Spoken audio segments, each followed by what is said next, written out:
Bismillahirrahmanirrahim. Elhamdülillahi Rabbil alemin. Vessalatu vessalamu ala seyyidina ve nebiyyina ve habibi kulubina ve tabibi nufusina Ebil Qasimi Mustafa Muhammed ve ala ehl-i beytihi tayyibin tahirin. Salam əziz və möhtərəm müsəlmanlar. Bildiyimiz kimi Qurbanlıq bayramı ərəfəsindəyik. Bu baxımdan bu bayram münasibəti ilə bütün müsəlmanları və siz əziz izləyiciləri bu bayram günü münasibəti ilə təbrik edirəm. Hər birimiz üçün məlumdur, İslam dinində əsasən iki böyük bayram var. Onlardan biri Qurban bayramıdır və digəri Fitr bayramı. Ramazan ayının sonunda, Ramazan ayı bitəndən sonra Fitr gününün bayramı qeyd olunur. Yəni bu iki bayram İslamda ən böyük və ən önəmli bayramlar içərisindədir. Mən istədim elə söhbətimizi qurbanlığa həsr eləyəm. Mövzumuz Qurbanlıq günündə ən fəzilətli iki əməl haqqında olacaq. Yəni Qurbanlıq bayramında, Qurbanlıq gününün bayramında müsəlmanlar üçün hansı əməl daha fəzilətlidir, savabı daha çoxdur? İki dənə əməl var ki, Qurban bayramında onun üstünlüyü, fəziləti daha çoxdur digər əməllərdən, işlərdən.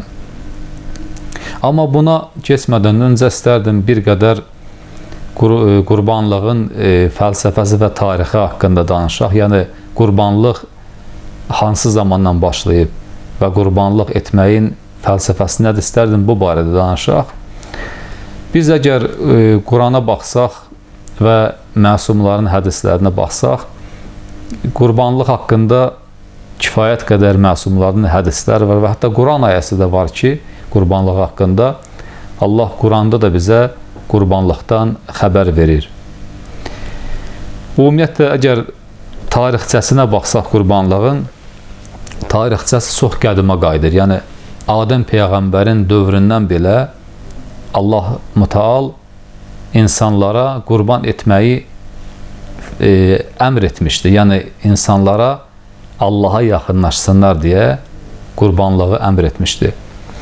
Biz baxsaq, tarixi mütaliə edəndə qədim və ilk insanların dövründən belə baxırıq ki, onların həyatında da qurbanlıq olub. Yəni, ilk insanlar, qədim insanlar tanrıların, bir neçə tanrının varlığına inanırdılar və o tanrılara yaxın olmaq üçün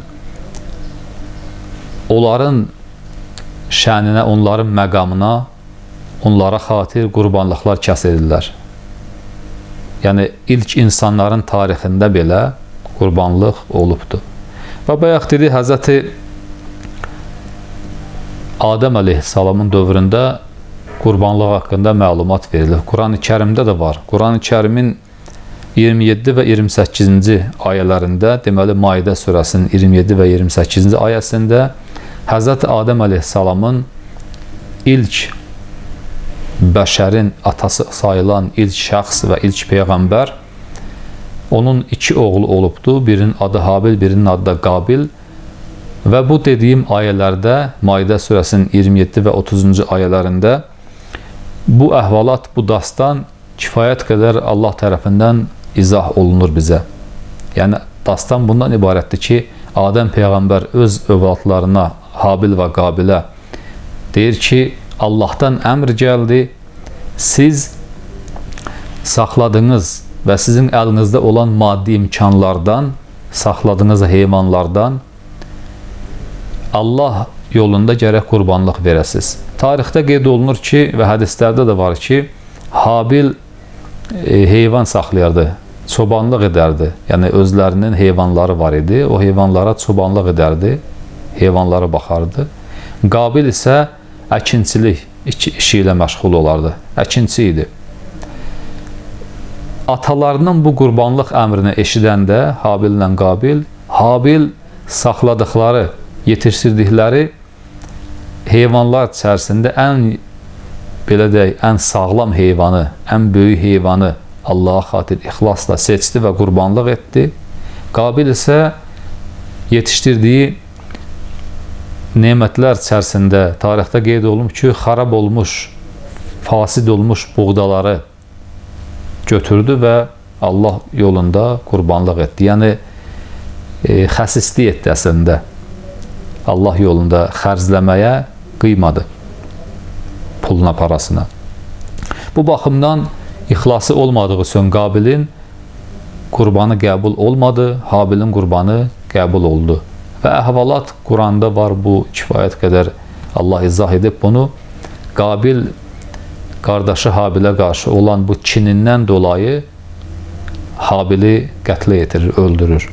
Və biz baxsaq digər peyğəmbərlərin dövründə də, digər peyğəmbərlərin zamanında da qurbanlıq hadisəsi olubdur. Məsələn, Nuh peyğəmbərin dövründə hədislərə əsasən buyururlar ki, Nuh peyğəmbərin ki, tufan məsələsi sakinləşdi, tufan tamamlandı. O tufan qurtarandan sonra Nuh peyğəmbər gəmidən eşiyə çıxandan sonra bir çox heyvanlar kəsdi Allaha qurbanlıq olaraq. Yəni, bu selin, tufanın bitməsi üçün qurbanlıq etdi Allah Taalanın dərgahına.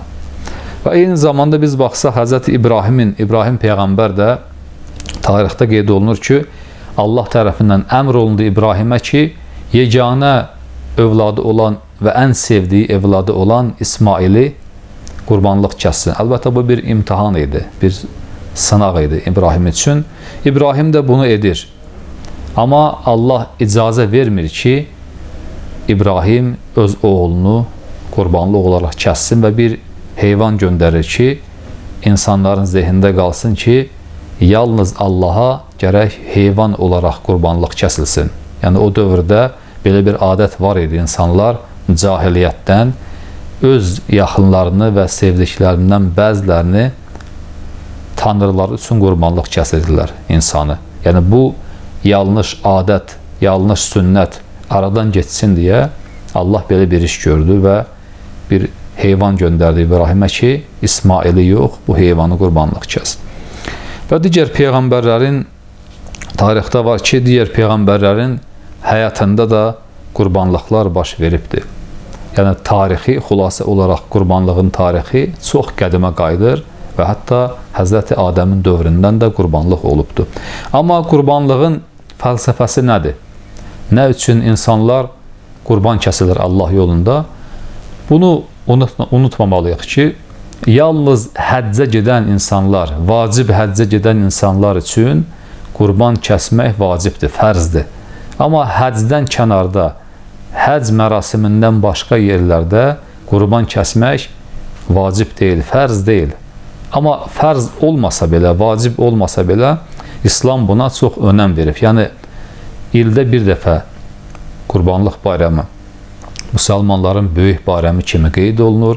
Yaxşı olar ki, imkan həddində insanlar bu qurbanlıqda da iştirak etsinlər və bir heyvan kəssinlər Allah yolunda. Fəlsəfəsi bundan ibarətdir ki, heyvanın fəlsəfəsi, bu fəlsəfəsi mən demədən öncə istədim bir Quran ayəsi oxuyam. Allah Həcc surəsinin 37-ci ayəsində çox maraqlı bir cümlə buyurur qurbanlığı haqqında. Buyurur, kəsdiyiniz qurbanların nə əti, nə də qanı Allaha çatmaz. Yəni, hacılar həcdə və ya biz həcdə olmayan insanlar qurban kəsəndə bunu bilməliyik, Allah deyir. Bunu bilin ki, onun nə əti Allaha yetişmir, nə də qanı. Yetişən nədir Allaha? Buyurur, وَلَكِنْ يَنَالَهُ التَّقْوَى مِنْكُمْ. Sizin təqvanız Allaha yetişir. Yəni, bu ayətdən bizim anlayacağımız, başa düşdüyümüz nöqtə budur ki, təqvalı olmaq üçündür qurbanlıq. Təqvaya yetişmək üçün gərək biz qurbanlığı kəsək, niyyətimiz bu ola. Və qurbanlığın fəlsəfəsi bu ayədən də və digər hədislərdən də belə aydın olur ki, bizə qurban kəsəndə insan, necə ki, Habil, Adəm peyğəmbərin övladı olan Habil saxladığı, yetişdirdiyi heyvanların içərisindən ən yaxşısını, ən gözəlini seçdi Allah yolunda. Kəndi sevdiyini, öz sevdiyi heyvanı seçdi və Allah yolunda verdi. Biz də qurban kəsməklə məqsədimiz bu olmalıdır ki, biz nəfsimizi kəsirik əslində. Dünya istəklərimizi kəsirik Allah yolunda. Yenə qeyd edirəm. Necə ki, Habil heyvanlar içərisində ən çox sevdiyi heyvanı kəsdi Allah yolunda. Biz də nəfsani istəklərimiz ki, adətən insan Allaha yaxın olmasa, özünü düzəltməsə, onun nəfsani istəkləri Allahın istəklərinə qələbə çalır, qalib olur Allahın istəklərinə. Bu baxımdan biz əgər qurbanlığın fəlsəfəsini anlamaq istəsək, düşünmək istəsək, xülasə budur ki, biz qurban kəsərək, məqsədimiz bu olmalıdır ki, biz nəfsimizlə kəsirik, heyvanı kəsirik. Allah buyurur, qanınla əti Allaha yetişmir. Heyvanı kəsməklə məqsəd və fəlsəfə budur ki, nəfsani istəklərimizi biz kəsməliyik. Xülasəsi budur. Qurbanlığın fəlsəfəsinin xülasəsi budur ki, biz nəfsimizi gərək kəsək. Qurbanlıq haqqında çox hədislər var. Hədislərin birində Həzrəti Peyğəmbər salavatullah aleyh buyurur ki, hər kim 4 gecə oyaq qalsa, müəyyən və xüsusi 4 gecə var. Hər kim bu 4 gecədə oyaq qalsa, axşamın səhər namazına kimi oyaq qalsa, yatmasa, cənnət ona vacib olar. Allah cənnəti həmən şəxsə vacib edər. Peyğəmbər buyurur, bu 4 gecə bunlardır. Hansılardır? Biri Fitr bayramı gecəsidir. Məsələn, bugün Ramazan ayının sonuncu günüdür. Fərz edək, sabah Fitr bayramıdır. Ramazan ayının sonuncu gün insan yatmasın, oyaq qalsın. Fitr, səhəri Fitr olan gecə, günə qədər, sübh namazına qədər yatmasın. İkinci buyurur, Ərəfə gecəsi. Ərəfə gecəsində insan yatmasın. Üçüncü budur, Tərviyə gecəsidir. Və dördüncü budur ki, Qurban bayramı gecəsi. Məsələn, sabah Qurban bayramıdır. İnsan bugün oyaq qala səhərə qədər. Əgər bu 4 gecəni insan oyaq qalsa, cənnət ona vacib olar. Peyğəmbərin hədisinə əsasən. Qurbanlıq bayramı gecəsi, Fitr bayramı gecəsi, Ərəfə bayramı gecəsi və Tərviyə gecəsində.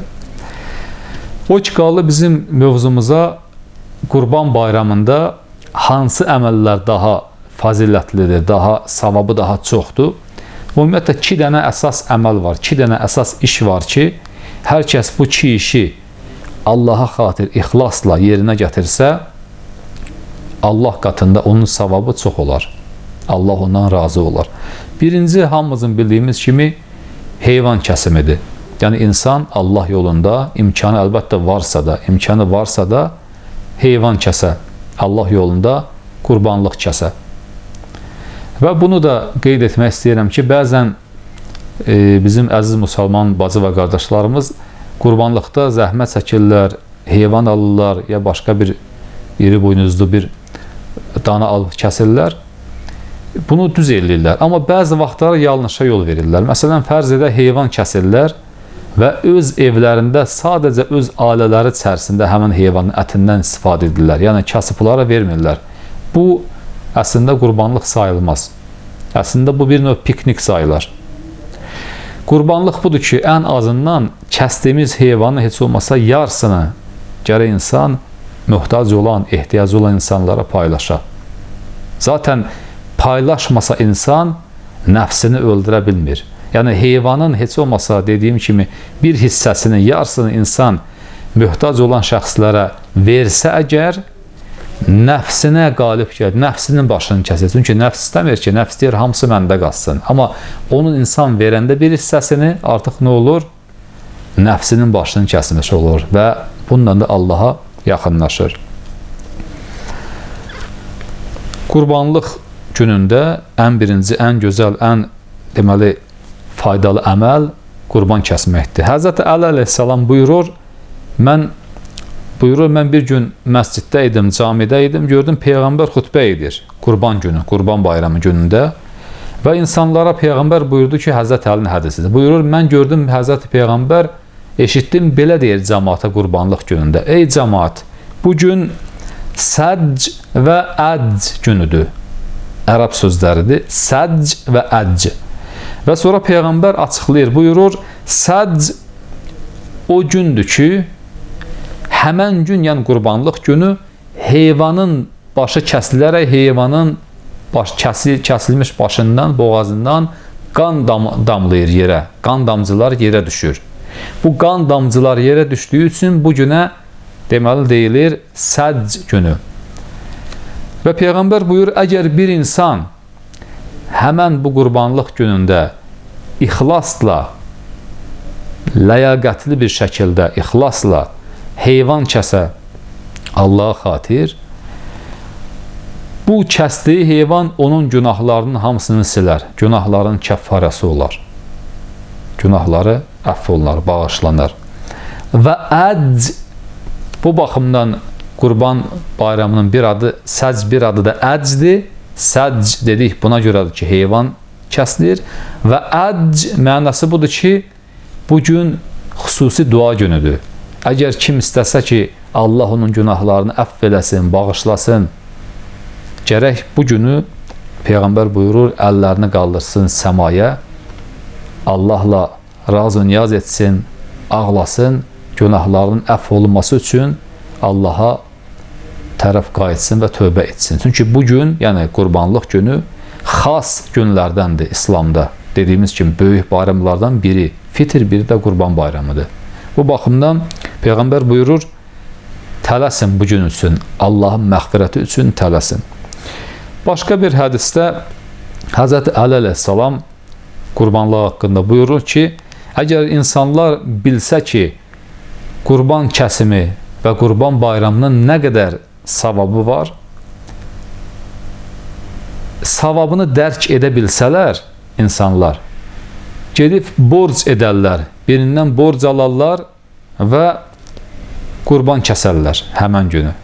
Borc edib qurban kəsərlər və Həzrət Əli buyurur, əgər başa düşsələr bunun mənasını, qurbanlığın üstünlüyünü, bunu da anlayarlar ki, kəsdiyi qurbanların ilk damcısı yerə düşən kimi, heyvanın boğazından ilk damcı yerə düşən kimi, həmin şəxsin günahları əff olunur. Günahların kəffarəsi olur bu qurbanlıq. Əlbəttə, bunu da qeyd etmək lazımdır.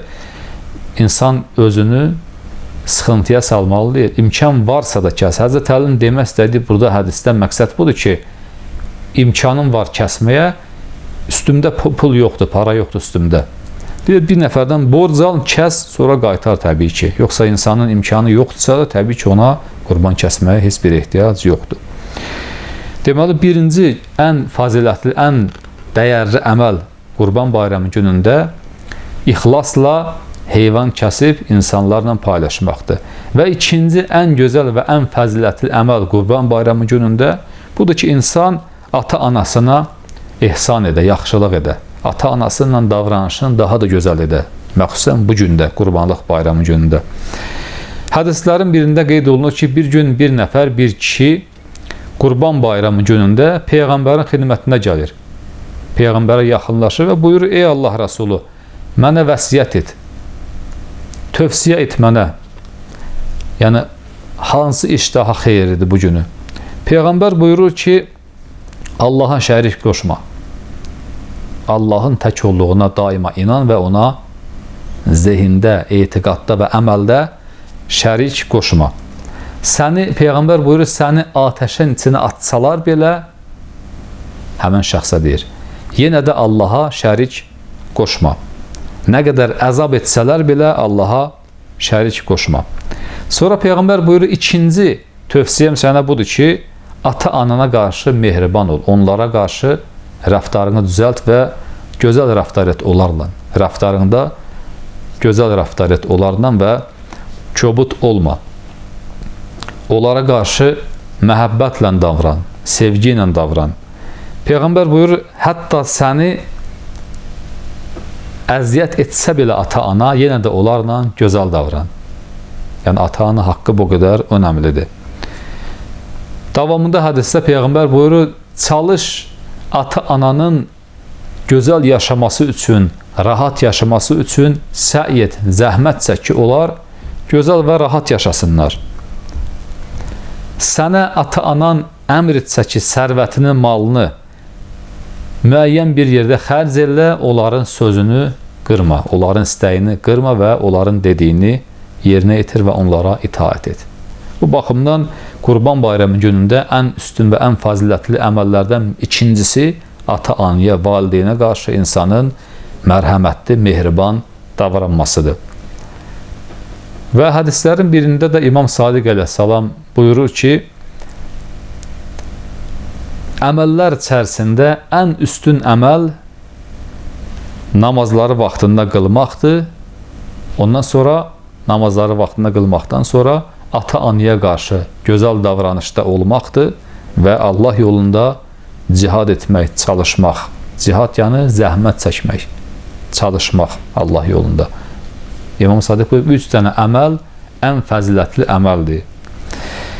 Bu baxımdan da biz Qurban Bayramı günündə imkan həddində həm heyvan al-ixlasla ən gözəl heyvanı seçib Allaha xatir nəfsimizi kəsmək, nəfsimizin başını kəsmək niyyətindən əslində heyvanı kəsməliyik və heyvanın bir hissəsini ən azından ehtiyacı olan şəxslərə paylaşmalıyıq. Və eyni zamanda nəinki qurbanlıq gündə, hər zaman, hər gündə ata-anaya qarşı mərhəmətli və mehriban davranmalıyıq. Amma bəzi günlər var, xas günlərdir, Qurbanlıq Bayramı günü kimi. Həmən gündə insan zəhmət etməlidir, çalışmalıdır, ata-anaya qarşı daha çox hizmət etsin, daha çox rəftarında mehribansılıq göstərsin.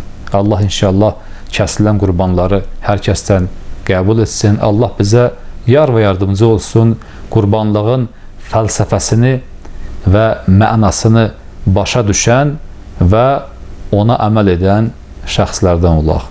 Vəssalamu aleykum və rəhmətullahi və barakatuhu.